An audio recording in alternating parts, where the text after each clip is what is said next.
High wind warning in effect from 4 p.m. this afternoon to 7 p.m. Saturday. For Hancock, Wyandotte, Marion, and Morrow counties. What?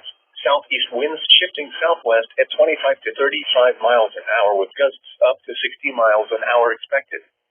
Impacts. Damp winds will blow down trees and power lines. Widespread power outages are expected. Travel will be difficult, especially for high-profile vehicles. Additional details. The 2 windows of strongest wind gusts will be late this evening, and then Saturday morning and afternoon. Gusts over 40 miles an hour can linger through Saturday evening.